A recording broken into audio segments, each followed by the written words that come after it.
ada ajaran yang namanya Trinitas. Kang Rahman tahu Trinitas ya? Yes. Ya. Ibu-ibu tahu ya? Atas nama Bapak. Bapak Tuhan, Putra Tuhan, Roh Kudus Tuhan. Tapi bukan 3 Tuhan, tapi 1 Tuhan, Bu. Paham nggak, Bu? Bisa paham, Bu? Enggak. Alhamdulillah nggak paham. Kalau paham malah saya curiga nih tadi, Bu. Ya itu memang Orang yang baru tertarik, tapi bersedia dan mau giat dalam mensiarkan agama kita, selalu memberikan pencerahan, selalu memberikan penguatan terhadap akidah kita. Boleh tepuk tangan untuk Koh Dondi? Alhamdulillah juga sudah hadir di tengah kita. Dan tadi saya sudah menyinggung salah satu permata mungkin bagi Islam deh, Koh ya. Alhamdulillah, insya Allah. Nanti kalau Koh Dondi duluan masuk surga, ingat-ingat kami ya Koh ya. Cari kami dan di sana ya. Amin. Iya, kita langsung saja mulai Ustaz. Boleh ya, sehat ya? Alhamdulillah. Sudah siap? Alhamdulillah. Ini tadi ada pertanyaan Ustaz. Ya. Titipan. Bicara tentang Koh Dondi, seorang mu'alaf yang fenomenal. Cerita dulu dong Koh. Apa sih melatar belakangi dan apa yang menjadi trigger bagi Koh Dondi untuk tiba-tiba di tahun 2014 kalau tidak salah berpindah ke agama Islam? Boleh? Silakan. Baik. Assalamualaikum warahmatullahi wabarakatuh. Innalhamdalillah nahmaduhu wa nasta'inuhu wa nastaghfiruhu wa na'udzubillahi min syururi anfusina wa min sayyiati a'malina may yahdihillahu fala mudhillalah wa may yudlil fala hadiyalah. Asyhadu an la ilaha illallah wahdahu la syarikalah wa asyhadu anna Muhammadan abduhu wa rasuluh. Allahumma sholli wa sallim wa barik ala sayyidina Muhammadin wa ala alihi wa sahbihi ajmain. Amma ba'd. Alhamdulillah senang sekali. Waduh, Masya Allah bisa diundang nih oleh MT Arafah ya, Masya Allah. Hari ini milad berarti ya. Saya tadi cukup tergelitik dengan tanggal miladnya 25 Desember. Ini tanggal cantik yang diambil oleh Bu Elis. Ini disengaja tuh gimana, Bu? Qadarullah ya. Masya Allah. Qadarullah. Kok bisa gitu ya tanggal itu hari libur nasional menjadi hari lahirnya MT Arafah, Masya Tergelitiknya Allah. karena gimana kok? Ada apa dengan tanggal 25 Desember? Tergelitiknya karena ini majelis taklim, tapi dibentuknya pada hari Natal agama sebelah gitu. Ya betul. Waduh, itu tetangga sebelah. sengaja tuh gimana, Bu? Kami, Bu ya, kami di Jakarta, di komunitas kami yang mualaf-mualaf ini, kami juga mengadakan acara khusus malam sebelum tanggal 25 Desember. Kami sebut malam itu malam apa? Bukan malam Natal gitu. Tahu maksudnya? Iya, iya. Maksudnya tahu nggak? Belum Ustaz. Bukan malam Natal. Jadi kami apa ya? Kalau 25 Desember kan dirayakan oleh saudara-saudara kita yang Nasrani, ya kan? Kita yang Muslim, apalagi yang masih bisa disebut mualaf nih, kita merayakan malamnya tuh sebutan bukan malam Natal. Karena memang tidak merayakan. Ya, tapi maksudnya bahwa kita mengingat bahwa kita dulu pernah merayakan, sekarang tidak merayakan lagi. Artinya apa? Kita tidak mengimani Nabi Isa alaihissalam sebagai Tuhan lagi. Jadi kita hanya bertauhid, mengesahkan Allah Subhanahu wa taala. Itu sih ya. Masya Allah. Nah, tadi kalau Kang Rahman bertanya triggernya apa? Memang saya ini kan boleh dikatakan saya ini kafir karena orang tua. Iya. Iya kan? Setiap manusia yang lahir kan sebagai Muslim, fitrah. Setiap bayi yang lahir kan fitrah. Kita semua ini fitrah. Saya, Kang Erik, juga istri dengan istrinya Kang Erik, ini juga termasuk orang-orang yang dulu dikafirkan oleh orang tua kita. Jadi ketika kita menemukan Islam, kita akhirnya menerima Islam sampai memeluk Islam, kita sebenarnya bukan pindah agama, Kang Rahman. Kita sebenarnya kembali ke fitrah kita. Itu ya. Jadi saya selalu mengingatkan kepada saudara-saudara yang Muslim, yuk kita selalu ingat bahwa kita tuh fitrahnya Muslim. Jadi jangan sampai tergelincir gitu. Tergelincirnya mending kalau rumah ya gede gitu ya, berlian misalnya berapa karat gitu misalnya, atau uang bermiliar-miliar. Ini saudara kita ada yang tergelincir imannya hanya gara-gara sembako. Nah, setuju ini. Hanya gara-gara bantuan yang mungkin sebulan habis gitu ya. Iya. Mungkin 2 bulan habis. Bahkan mungkin ada yang seminggu habis. Ya. Tetapi bisa menggadaikan imannya hanya untuk kenikmatan dunia yang sangat-sangat sementara gitu. Itu yang saya tidak ingin saudara kita yang Muslim sampai tergelincir imannya. Oleh apa? Oleh upaya-upaya pendangkalan akidah dan juga upaya-upaya pemurtatan. Saya senang sekali di hadapan saya ini adalah ibu-ibu yang hebat-hebat nih, notaris-notaris nih ya. Ya. Ini kan pendidikannya nggak sebentar. Yes, Ya kan, biayanya juga nggak murah ya Bu ya. Waduh. Banyak yang S3 deh. Waduh, Masya Allah. S3 lagi. Nah, profesi-profesi seperti ibu ini sebenarnya tercatat di dalam Quran, Bu. Tercatat. Kalau tadi kita mendengarkan Qori membacakan Quran surat Al-Baqarah ayat 1 sampai 5, profesi ibu-ibu ini tercatat di Quran surat yang sama. Quran surat Al-Baqarah ayat 282, Bu. Nah, ya, jadi apapun utang piutang itu harus ditulis, dicatat. Penulis tidak boleh menolak, harus ada saksi. Nah, Masya Allah, itu kan berarti kan memang sudah perintah Allah gitu ya. Utang piutang ditulis, ada saksi. Nah, jadi kenapa perlu begitu? Karena itu adalah bagian daripada amanah gitu, ya kan? Sebuah akad perjanjian, apalagi utang piutang harus tertulis. Betul. Saya juga menggunakan ayat itu untuk apa? Untuk mengejar-ngejar yayasan yang saya ikuti untuk membuat laporan keuangan setiap tahunnya. Harus diaudit oleh akuntan publik. Kenapa? Karena dana yang kita gunakan adalah dana dari mana? Dari infak, sodaqoh, dari umat, donasi yang kita gunakan untuk membina para mualaf. Jadi kalau kita menerima uang itu kan amanah berarti dari umat ya, kita harus bikin laporan keuangan. Nah, alhamdulillah senang sekali saya bisa berbagi ya, insya Allah saya akan berbagi. Kalau tadi Kang Rahman nanya triggernya apa? Triggernya itu sebenarnya sebuah agama itu kan boleh dikatakan kalau nabinya sudah nggak ada, apa yang kita mau pegang? Yes. Apa yang mau kita jadikan landasan gitu ya? Kalau bukan kitabnya. Nah, jadi qadarullah ketika 2000 kira-kira mungkin 2012 ya Kang Rahman ya. 2012 tuh waktu itu sudah ada namanya FYP. Oh, kalau sekarang TikTok kan namanya FYP gitu kan. Muncullah video almarhum Syekh Hamid Didat. Nah, semoga Allah merahmati beliau ya. Dari video-video almarhum saya menonton semua, dia ngomongin kitab saya waktu itu gitu. Ini kok kurang ajar ini orang Islam ngomongin kitab Kristen gitu ya. Berani-beraninya. Panas dong. Oh, pasti. Ya, tapi untung udah tua gitu kan. Jadi saya menonton video-video almarhum itu, saya nonton sambil saya pegang kitab saya, Kang. Dia sebut surat apa, pasal berapa, ayat berapa, saya pokoknya cepet. Karena saya dari kecil tumbuh besar di gereja. Jadi sudah hafal isi dan sudah memahami. Paling tidak urutan suratnya gitu ya. Tinggal cari biasa. pasalnya, cari ayatnya. Saya dulu remaja tuh ada lomba. Kalau di Islam kan ada lomba MTQ gitu kan. Betul. Kalau di gereja kita dulu ada lomba buka-bukaan, cepet-cepetan buka Bible gitu. Oh, selalu juara? Pernah juara. Masya Allah. Jadi ketika almarhum Syekh Hamid Didat sebutkan di dalam kitab Kristen surat ini, pasal ini, ayat ini, saya bukanya cepat sekali. Ya, karena juga kenapa? Karena di dalam kitabnya Kristen itu ada indeksnya. Nama-nama suratnya itu diberi indeks. Kalau kita misalnya ya, kita mencari surat Al-Maidah misalnya. Kalau yang sudah biasa, gampang, buka surat kelima misalnya. Tapi kalau yang belum biasa atau yang baru baca Quran, dia akan cari di mana tuh Al-Maidah, iya kan? Yes. Nah kalau di Bible-nya Kristen Bu, itu dikasih indeks. Jadi ada nama-nama surat itu. Saya punya Quran yang ada indeksnya. Jarang sekali itu Quran. Ya. Nah, jadi ketika saya mendengarkan video-video almarhum, lama-lama didengerin kok, walaupun hati panas, tapi yang diomongin kok bener gitu ya. Ya, jadi salah satu yang membuat benar itu ya mana? ada beberapa hal. Jadi ini di dalam sebuah kitab, ya itu bisa ada di dalam dua surat yang berbeda, itu ayatnya, puluhan ayatnya persis plek sama. Plek sama. Dua surat berbeda. Dua surat berbeda, ada puluhan ayat yang persis plek sama.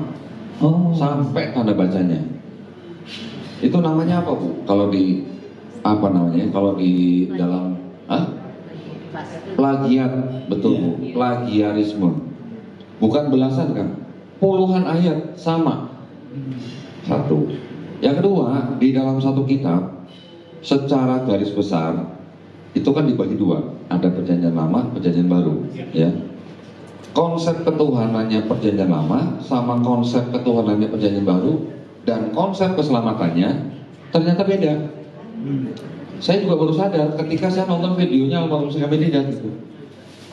Baru sadarnya ketika saya nonton dan saya dibacakan ayat-ayatnya. Padahal saya tahu ayat itu, tapi saya tidak pernah mempunyai sudut pandang dari sudut orang di luar Kristen gitu. Ya, selama itu maksud saya tumbuh besar di gereja. Saya mengetahui ayat itu ya cuma dengar dari pendeta. Gitu ya. Jadi saya mendengarnya hanya dari sudut pandang orang Kristen. Ya. Dan belum ada pertanyaan tentang keanehan atau apa gitu yang bertentangan tersebut? Ada beberapa pertanyaan tapi ya telan aja gitulah. Ya. Zaman dulu tuh kalau kita tanya pendeta jawabnya apa? Imani saja. Waktu itu belum ada flash, baru imani gitu. Iya. Ya jadi kalau pendeta juga kesulitan menjelaskan, jawabnya hanya imani saja. Ya, jadi kalau di Kristen itu memang metodologi untuk membuat orang percaya itu begitu. Ya. Jadi terlepas dari apapun imani saja, telan bulat-bulat. Iya. Tidak usah banyak bertanya. Telan dulu gitu.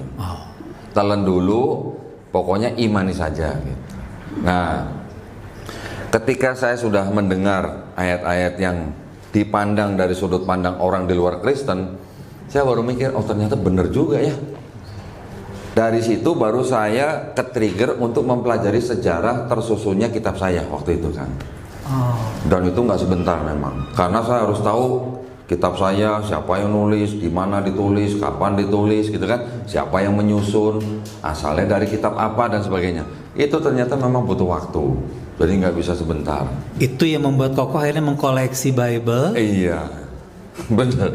Mengkoleksi sampai berapa puluh sekarang, Ustaz? Nggak banyak lah, paling baru 100-an kayaknya. Masya Allah, baru 100-an. Ini 100-an dari berbeda penerbit, berbeda negara atau sama? Beda penerbit, beda negara, beda tahun, beda versi, beda bahasa. Yang paling tertua? Kalau yang benar-benar asli ya. Asli, original. Yang asli yang paling tua saya punya yang 1916. 1916. Tapi ada yang lebih tua 1896 tapi dari versi faksimil. Nah, zaman dulu dari Belanda kirim faksimil ke Indonesia dicetak ulang, bisa begitu. Oh, seperti itu. Iya. Ini dari ada yang 1819 tadi ya?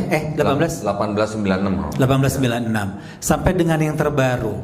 Koko bisa melihat ada perubahan yang signifikan atau karena kan katanya kalau tidak salah saya menonton di beberapa channelnya Koko juga kan ada istilahnya tuh yang ayat-ayat sisipan lah, pinjaman.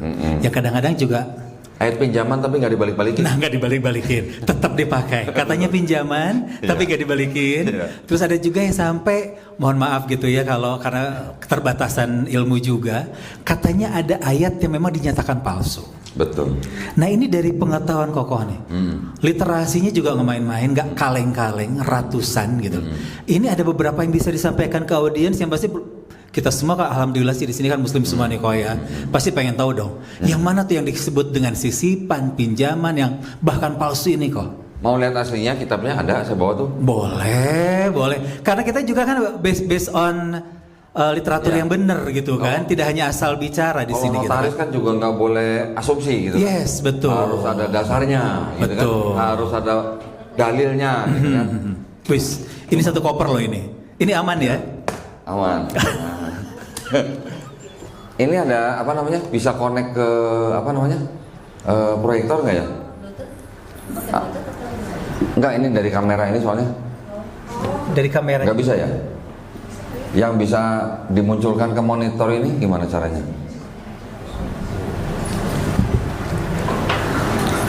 Atau mungkin bisa bantuan ke dari Hotel Sofia atau ya? Berkursi lagi. Ini aja. Nah. Ini di tengah. Nah. Ini. Nanti minta tolong Kang Rahman yang bacain boleh. Tenang Kang Rahman. Baca ini nggak perlu wudhu, nggak perlu bismillah. Oke. Baru loh seumur umur. Ya. Bisa ditayangin di ini. Bisa kan? Proyektor, bisa nggak? HDMI. Nah, kalau bisa, jadi ibu-ibu bisa sambil lihat ya. Iya, betul. Oke. Bismillah.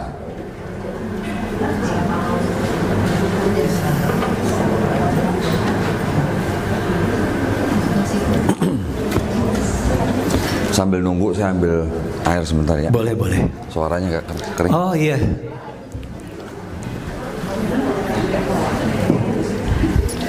Kita tidak sedia meja memang hari ini ya. Betul sekali.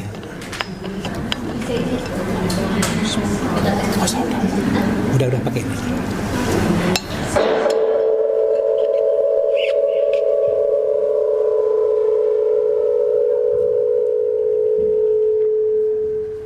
Ya. Nah, Gimana nih, Ustaz? nanti gini. Nanti kita tunjukkan ke kamera. Iya. Nanti salah satu mungkin bisa baca yang terlihat di apa? Di layar ya. Screen ya. Udah siap, Rik? Oke. Tenang, Bu, tenang. Tenang. Pertama-tama ya, ini saya jelaskan bahwa kitab yang saya pegang ini kan tebel nih, ya kan? Ini yang punya adalah kalangan Katolik, ya. Jadi namanya Kitab Suci Katolik. Katolik. Sebentar, kan? Nih. Tulisan apa nih, Kang?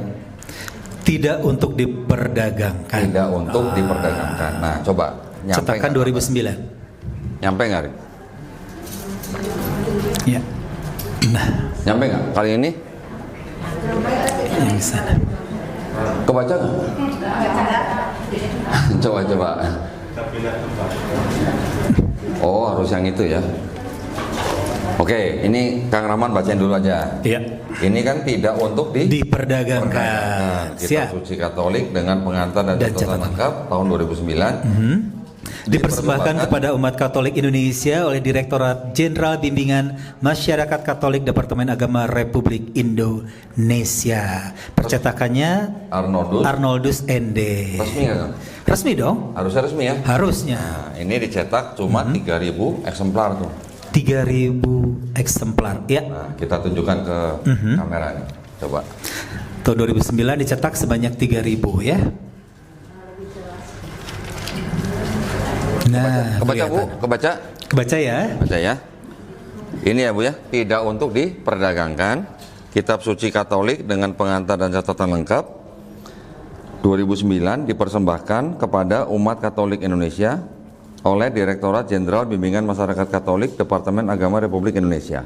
Ya. Ayat yang akan saya tunjukkan di sini adalah yang disebut dengan ayat yang dianggap sebagai bukti bahwa di dalam kitab ini ada ajaran yang namanya Trinitas. Kang Rahman tahu Trinitas ya? Yes. Ya. Ibu-ibu tahu ya? Atas nama Bapak. Bapa Tuhan, Putra Tuhan, Roh Kudus Tuhan, tapi bukan 3 Tuhan, tapi 1 Tuhan, Bu. Paham nggak, Bu? Bisa paham, Bu? Enggak. Alhamdulillah nggak paham. Kalau paham malah saya curiga nih tadi, Bu. Ya, itu memang akidah daripada saudara kita yang Nasrani. Lanjut lagi, Bapa Maha Kuasa, Putra Maha Kuasa, Roh Kudus Maha Kuasa, tapi bukan 3 Maha Kuasa, tapi 1 Maha Kuasa. Ya, Bapa bukan Yesus, Yesus bukan Roh Kudus bukan Bapa, tapi ketiganya mempunyai hakikat yang sama, gitu. Ya. Bukan. Kalau di Islam kita mengenal sosok Rohul Kudus adalah malaikat Jibril alaihissalam. Kalau di Kristen yang disebut Roh Kudus adalah pribadi ketiga daripada ketuhanan, Bu. Ya. Kalau malaikatnya sendiri lagi ada lagi. Nah, kalau kita mengenal malaikat Jibril alaihissalam, di sini disebutnya malaikat Gabriel alaihissalam. Nggak ada alaihissalamnya, sorry. Kalau di sini udah kebiasaan. Ya. Nah, ayat yang mau saya tunjukkan ini adalah surat 1 Yohanes 5 ayat 7, ya. Bukannya berarti ayat yang lain tidak ada yang tidak asli, ada juga, tetapi yang saya tunjukkan ini adalah bukti bahwa ayat ini mengajarkan Trinitas. Oke, ya. Sekarang tolong di zoom, coba, Rick. Ini. Nih. Dipaskan biar langsung ke kokok. Nah, iya. Enak. Kebaca nggak, Bu? Kebaca nggak? Ada yang bisa bantu baca? Iya, sebelah mana, Ustaz? Oh, ini mic-nya. Nah, kalau enggak Kang Rahman baca dari depan situ. Hah? Nah, Kang Rahman baca dari situ. Ya. Coba. Ya. Yang ini nih Bu, yang di garis merah nih, yang di atas nih. Coba Rik. Nah, Sebab ada 3 yang memberi kesaksian Ya. di dalam surga, Bapa, Firman, dan Roh Kudus. Dan ketiganya adalah satu. Nah, jadi ada Bapa, Firman, Roh Kudus, dan ketiganya satu. Itu yang disebut dengan ajaran Trinitas. Ya, ada 3 pribadi dan disebut satu. Lanjut Mbak. 8 dan ada 3 yang memberi kesaksian di bumi. Di bumi. Nah, ayat ini ada catatannya Bu, ada catatan kaki namanya. Namanya kan catatan kaki ya Pak. Cuma ditulis pakai tangan gitu. Iya. Bukan ditulis pakai kaki. Ya. Catatan kakinya bagaimana? Ini. Yang di garis bawah nih. Tolong bisa dibacain lagi, Iya. Pak. Sebentar. Ayat yang di catatan footnote yang di bawah yang dikasih garis merah. Nah. Miring ya? 7/8 ya.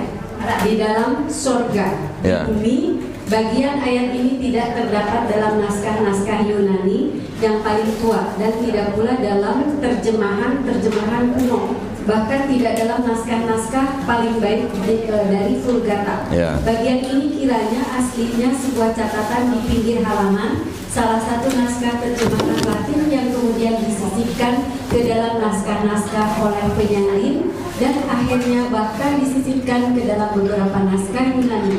Karenanya bagian ini pasti tidak asli. Boleh diulang Teh? Karenanya?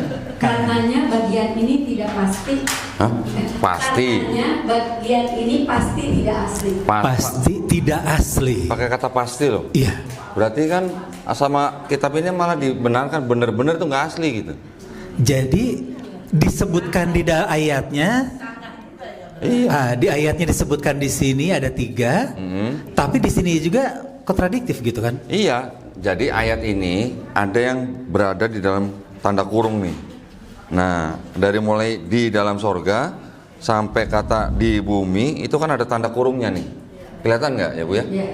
Tanda kurung ini menandakan bahwa kalimat ini itu tidak ada di dalam naskah-naskah terjemahan yang paling tua atau yang paling baik.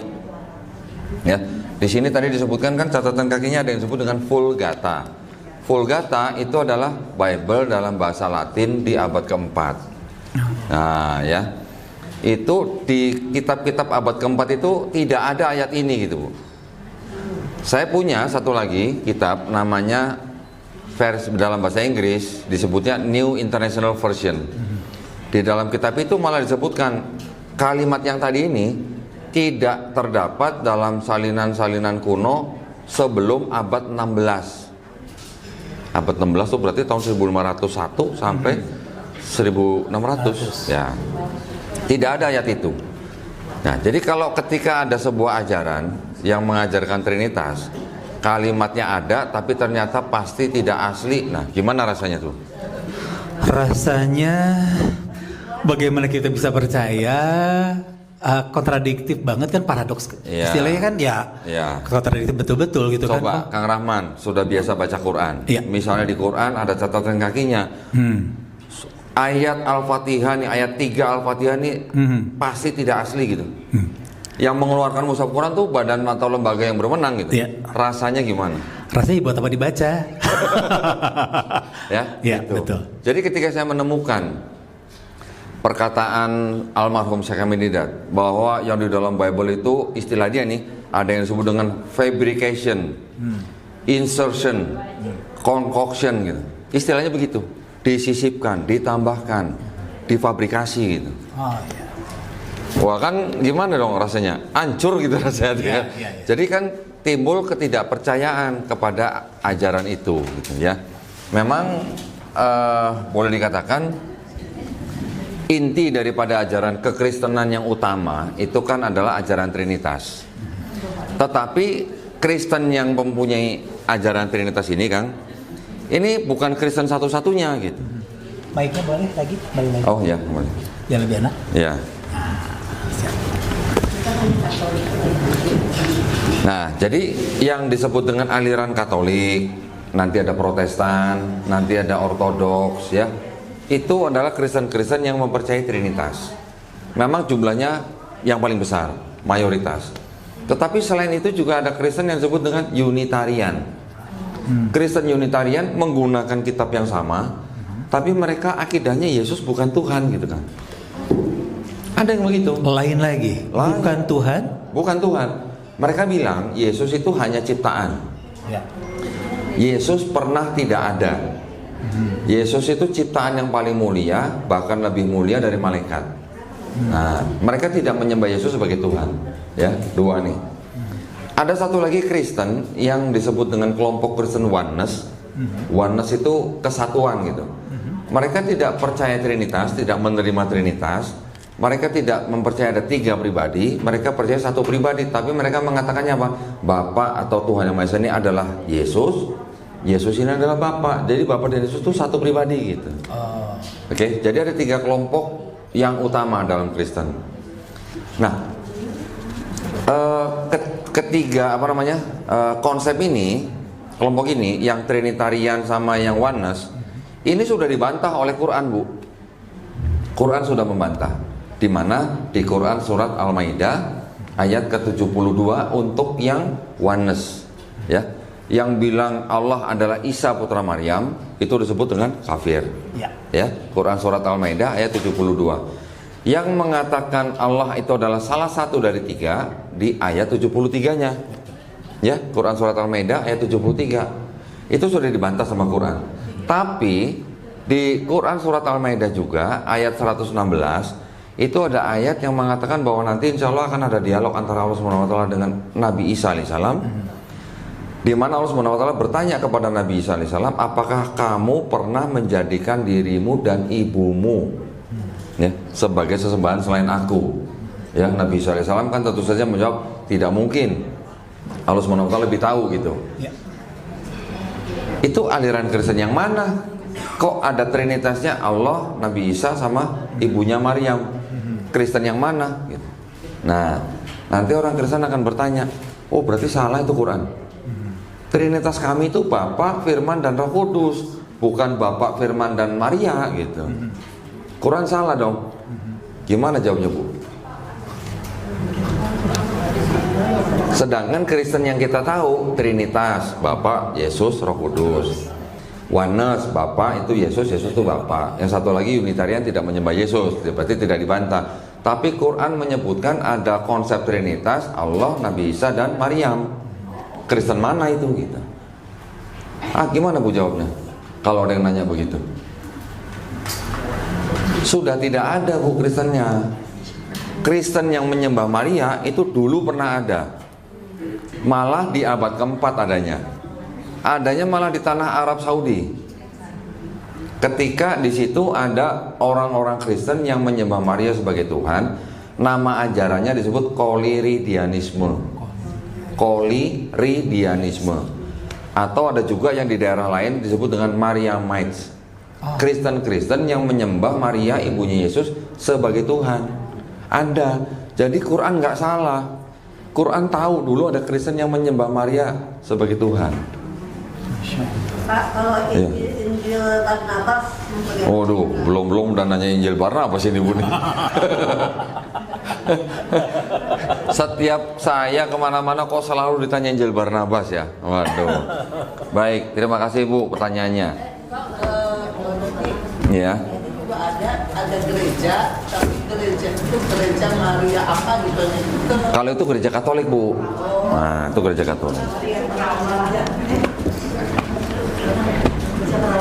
Kalau Ibu nanya Injil Barnabas, saya nanya dulu Bu, Injil Barnabas ada 3, yang Ibu maksud yang mana? Injil Barnabas yang tidak boleh dibaca karena katanya sudah hampir dengan kayak Islam. Yang ini juga tidak boleh dibaca Bu.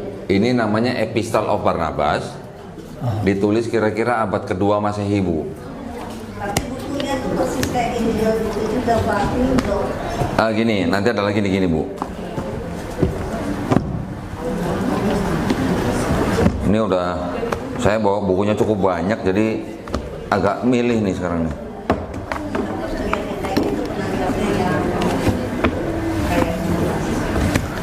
Berarti yang ibu maksud adalah Injil Barnabas yang ini, Bu. Nah, Injil Barnabas ini yang menyatakan bahwa Nabi Isa atau Yesus berkata akan ada nabi lagi yang bernama Ahmad. Ini, ya, ini namanya Injil Barnabas. Tetapi, Bu, Injil ini dikentarai, ya. Yang menulis ini adalah orang Muslim, orang Islam yang nulis, ya. Diterjemahkan ke bahasa Italia dan Spanyol di abad ke-15 dan 16. Tetapi yang menulis ini juga di dalamnya banyak anakronitisme, Bu. Penyebutan yang tidak sesuai dengan zamannya, ya. Kemudian di dalam buku ini yang disebut Al-Masih itu bukan Yesus atau bukan Nabi Isa, Bu, tapi Nabi Muhammad SAW. Ibu pernah baca di dalam Quran Nabi Muhammad SAW disebut sebagai Al-Masih? Pernah baca? Tidak ada. Di dalam Quran yang disebut Al-Masih adalah Nabi Isa alaihissalam, putra Maryam. Jadi makanya Injil Barnabas ini tidak pernah saya pakai, Bu. Nah, karena ini juga tidak sesuai dengan akidah Islam, gitu ya. Nanti ada lagi satu lagi yang namanya Acts of Barnabas, ditulis kira-kira abad ke-5 Masehi. Tapi itu pun juga tidak seperti ini isinya. Ketiga dokumen itu ditolak sama Kristen, Bu. Nah, tapi juga ditolak sama Islam. Jadi kita juga nggak pakai gitu, Bu. Kalau kita pakai ini malah diketawain sama orang Kristen malah. Ya. Iya. Kan bisa Quran kan tahun 1 Masehi lahirnya ya. Ya anggap aja begitu, Bu, ya. Itu kan zamannya Tuhan. Nah sedangkan kita kan beribu-ribu tahun yang lalu. Iya. Berarti pada saat kita kan apakah Tuhan itu ternyata pikiran nggak seperti itu orang-orang Kristen? Ya, gini, Bu. Kalau akidahnya Kristen bahwa ketika Yesus dilahirkan, anggap aja tahun 1 Masehi, Tuhan Sang Bapa ini tetap ada, Bu. Nah, yang menjelma jadi Yesus itu hanya firman-Nya Bapa gitu. Pendeta kan jawabnya begitu. Jadi Yesus itu adalah penjelmaan firman yang berasal dari dalam Bapa menjadi manusia Yesus gitu. Berarti dia bukan maha dong, bukan maha. Kan Allah Maha Esa. Berarti dia nggak maha karena ada lagi di atasnya kan. Mereka tetap bilangnya maha, Bu. Mau diikat, mau dikitik-kitik tetap akan bilangnya Maha Esa. Iya, jadi kemanusiaan Yesus itu adalah hasil daripada turunnya firman dari Bapa yang berasal dari Bapa, dari dalam Bapa turun menjelma jadi Yesus. Dia lahir menjadi Yesus dari Bunda Maria. Jadi dianggapnya firman ini adalah bagian dari Bapa gitu. Jadi menjelma gitu makanya, Bu. Nah, kita di dalam Islam ketika kita berbicara tentang konteks Nabi Isa alaihissalam yang lahir dari perawan suci Maryam, ya, itu adalah karena kun fayakunnya dari Allah Subhanahu wa taala. Allah Subhanahu wa taala menciptakan Nabi Isa alaihissalam dengan firman-Nya. Makanya Nabi Isa alaihissalam di dalam Quran disebut sebagai kalimatullah gitu, ya, diciptakan dengan kalimat Allah Subhanahu wa taala. Tetapi kalau Kristen, kalimatullah itu disembah atau dianggap sebagai Allah itu sendiri gitu, Bu, atau Tuhan itu gitu. Ini pemahamannya Kristen. Malah Kristen bisa menuduh Islam bahwa gini, Bu. Kalau di Kristen itu kan konsepnya firman menjadi Yesus. Sebenarnya sama dengan Islam. Islam firman menjadi Quran gitu, Bu. Ini menurut orang Kristen ya, Bu, ya. Tapi kita bisa menolak. Kalau Kristen menyembah sang firman Yesus, kalau Islam kita tidak pernah menyembah Quran. Yang kita sembah adalah yang berfirman gitu. Gitu bedanya, Bu, ya. Malah mereka bisa mengatakan bahwa kalau di Kristen firman itu berasal dari dalam Bapa itu sendiri. Jadi firman itu menyatu dengan Bapa. Makanya Yesus ketika berada sebagai firman yang berasal dari Bapa, dia bisa disebut Allah. Tapi ketika dia menjadi manusia, dia disebut sebagai Tuhan gitu. Mereka menyamakan kata Tuhan dengan kata Allah di dalam kitab mereka sebagai sebutan, Bu, bukan sebagai nama. Mereka malah menuduh bahwa yang disebut dengan Quran diturunkan dari sisi Allah Subhanahu wa taala. Karena ada kata sisi, dianggapnya di luar Allah gitu, Bu. Jadi mereka bilang Quran malah tidak berasal dari dalam Allah, tapi dari sisi Allah. Memang di Quran terjemahnya begitu, dari sisinya Allah gitu. Makanya orang Kristen bilang itu tidak berasal dari dalam Allah. Nah, mereka nanti akan bilang, berarti kalau begitu ada dua yang kekal gitu. Kalau ada dua yang kekal, gimana gitu? Malah mereka menuduh kita. Padahal artinya Quran diturunkan dari sisi Allah itu adalah Quran diturunkan ya berasal dari Allah gitu. Cuman mereka hanya gara-gara terjemahan, mereka pikir kalau di sisi itu di sebelahnya gitu.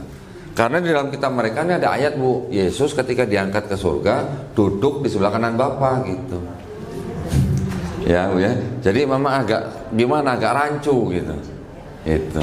Ya, jadi karena ada ayat yang seperti itu tadi, itu yang akhirnya saya mengambil keputusan bahwa kitab ini tidak bisa disebut sebagai kitab suci untuk saya gitu. Nah, itu gitu Kang Rahman yang men-trigger saya. Nah, betul. Memang kalau yang namanya kitab suci berarti kan isinya betul-betul suci, tidak ada penambahan, apalagi pinjaman yang tidak dikembalikan, apalagi yang palsu tadi gitu kan. Ustaz ya, setuju ya? Betul. Ya, oke. Dari hal itu akhirnya berkembang menjadi pemikiran, kemudian akhirnya kokoh istilahnya berpulang kembali ke fitrah menjadi seorang muslim di tahun 2014. Iya. Awal yang dirasakan apa sih kok? Lega, plong. Plong. Kembali itu rasanya plong. Ya, rasanya plong. Kenapa?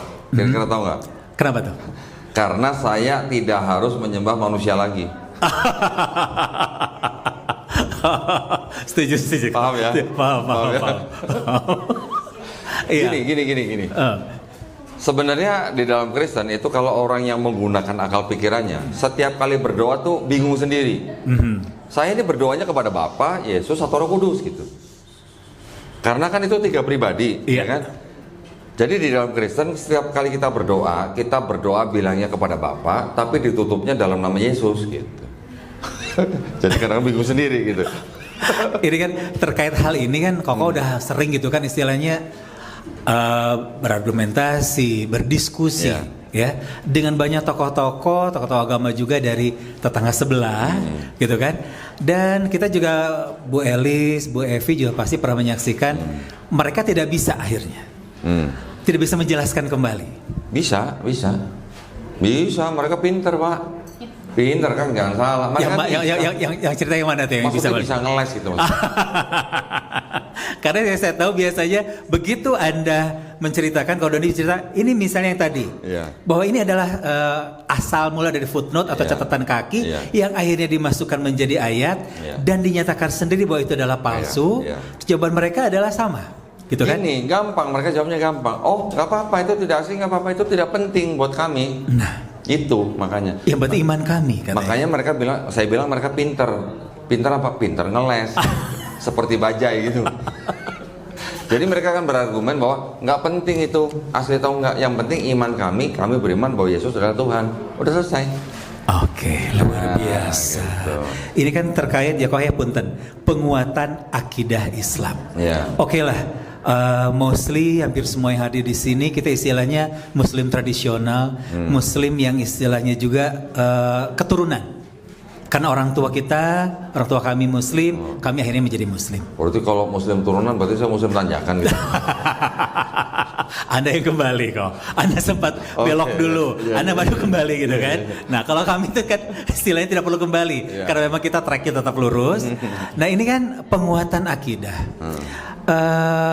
Oke lah, kita agak-agak berpindah sedikit, berbelok sedikit gitu kok. Tadi kan sejarah Koko udah kita dengarkan bersama, sejarah tentang Koko. Sekarang kembali kepada kepenguatan akidah Islam.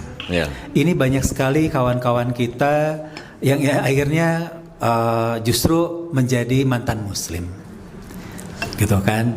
Ya kan? Karena berpindah juga ke sebelah atau ke agama yang lain. Kebanyakan karena alasan perkawinan. Iya, betul. Ya, ataupun mungkin yang tadi Koko awal cerita yang tok-tok hadir ke rumah membawakan berita kedamaian, berita pencerahan, kegembiraan dan sukacita dengan membawa aneka makanan dan lain sebagainya, itu juga banyak. Padahal kita semua tahu, teman-teman juga tahu bahwa sudah ada apa tuh yang tahun 79 itu tuh yang nah itu Menteri namanya Mendagri sama keputusan bersama 2 menteri. Nah Ya, Menteri Agama dan Menteri Dalam Agama dan Negeri. Dalam Negeri nomor 1 tahun 79 tentang pensiaran agama. Betul. Di dalam bab 3 pasal 4 disebutkan dilarang mensiarkan agama kepada orang atau kelompok orang yang sudah beragama. Betul. Caranya disebutkan satu-satu. Door to door nggak boleh. Memberikan bantuan sembako atau apapun yang berupa materi yang ujung-ujungnya mengajak orang pindah agama, itu nggak boleh. Memberikan buku, pamflet, majalah, buletin, itu juga nggak boleh. Menawarkan cinta gimana? Menawarkan cinta kasih, mereka bilangnya menawarkan berita keselamatan, kan? Maksudnya jangan menikah itu loh, Kak. Oh, menikah. Nah, gini, ini juga sangat penting ya buat ibu-ibu yang ada di sini, mungkin yang anaknya sudah waktunya menikah.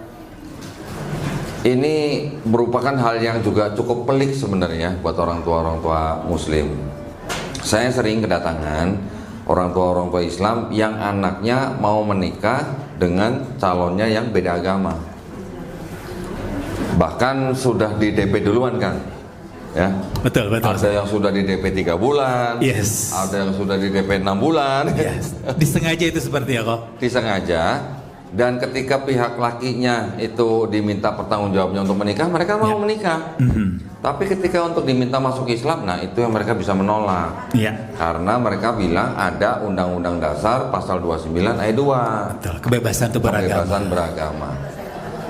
Ketika saya diundang orang tua yang keadaannya seperti itu, bagaimana kita harus menghadapinya? Ya. Kalau memang orang itu tidak mau masuk Islam, kan kita juga tidak bisa memaksa. Saya bilang, kita tidak bisa maksa orang untuk masuk Islam, Bu. Ya, saya bilang. Ya sudah, kalau udah begitu, ini anak sudah mau lahir, lahirkan tanpa ayah, tanpa pernikahan. Saya bilang begitu. Lebih baik seperti itu daripada anaknya harus masuk agama lain atau pindah ke agama lain. Lebih baik bayi ini tidak punya ayah, ibunya lebih baik tidak menikah daripada iman ibunya digadaikan masuk ke agama lain. Itu lebih penting, itu lebih baik daripada murtad, kemudian anaknya nanti juga masuk agama mereka. Itu yang tidak kita inginkan. Dosanya berlipat-lipat itu ya. Saya lebih baik begitu daripada nikah, ya itu malah lebih ini lagi ya. Saya pernah beberapa kali begitu, kan. Oke, bicara tentang tadi yang keputusan bersama 2 menteri, kemudian pasal 29 Undang-Undang Dasar 45 tentang kebebasan beragama. Tetapi kan dalam keputusan 2 menteri itu juga ada pernyataan untuk melarang menyebarkan agama kepada yang sudah beragama. Iya, betul. Nah, ini ada punishment-nya atau apa gitu kan? Kok pernah nggak sih mengalami, misalnya biasanya kan orang hanya sekedar ada yang datang tuh ke rumah tetangga kita, paling cuma ditanya doang, ngapain tuh orang gitu kan? Itu gimana sih, kok menurut pandangan Koko? Di keputusan bersama itu kan, itu sanksinya begini. Barang siapa melanggar ya bab ini, pasal ini, akan dikenakan sanksi sesuai dengan ketentuan yang berlaku. Nah, sanksinya harus cari ketentuan lain yang berlaku. Bisa dari KUHP atau dari bisa keputusan yang lain, begitu. Jadi menurut saya keputusan bersama yang nomor 1 tahun 79 itu boleh dikatakan apa ya, tumpul gitu, atau harus mencari sanksi-sanksi karena lain. punishment-nya tidak ada. Iya. Oke. Jadi paling banter ketika ada pelanggar, kita bawa ke Polsek atau ke Polres, bisa jatuh-jatuhnya paling dinasehatin gitu. Tapi kalau untuk efek jerah bisa juga dibawa ke Polsek atau ke Polresnya sambil ditelanjangin, bisa juga. Diarak gitu maksudnya ya. Nanti dari Komnas HAM protes. Gimana tuh, kok? Kalau udah pelakunya bersama-sama kan tinggal dicari aja pelakunya. Siap. Baik, terkait dengan penguatan akidah Islam, akidah kita sendiri nih, kok ya. Memang ada beberapa saudara kita yang istilahnya mungkin ya agak kekurangan, baik dari segi keilmuan ataupun juga imannya yang kurang. Ya, kalau ya insya Allah kalau yang hadir di sini kan sering ke pengajian, otomatis di recharge terus. Ya, yang kita tonton juga yang baik-baik. Salah satunya channelnya Koh Dondi gitu kita tonton ya kan. Itu kan bisa memberikan istilahnya imunitas kita lebih baik. Ini bagaimana bagi orang-orang yang imunitasnya agak kurang nih, kok? Solusinya gimana sih, kok, untuk penguatan akidah kita, kok? Solusinya ya yang pertama kita tidak bisa pungkiri bahwa mereka juga harus tetap ikut mengaji. Jadi guru-guru mengaji kita juga memang sangat-sangat kurang. Saya juga mengajar di sebuah sekolah tinggi ilmu dakwah Muhammad Nasir di Bekasi. Dai-dainya yang datang itu adalah anak-anak muda dari berbagai daerah di Indonesia. Mereka semuanya full beasiswa. 2 tahun pertama mondok di kampus, 2 tahun kedua mereka harus tidur di masjid-masjid sebagai marbot atau imam. Ya. Mereka sebelum pulang ke daerah kita bekali dengan ilmu ini, kristologi ini. Jadi ketika mereka pulang, mereka bisa membersamai umat Islam yang ada di tempat mereka masing-masing dengan bekal ilmu ini. Ketika ada misionaris datang, paling tidak mereka bisa menjadi benteng lah gitu ya. Tetapi untuk saudara-saudara muslim kita yang memang ekonominya rendah, yaitu tanggung jawab bersama, tanggung jawab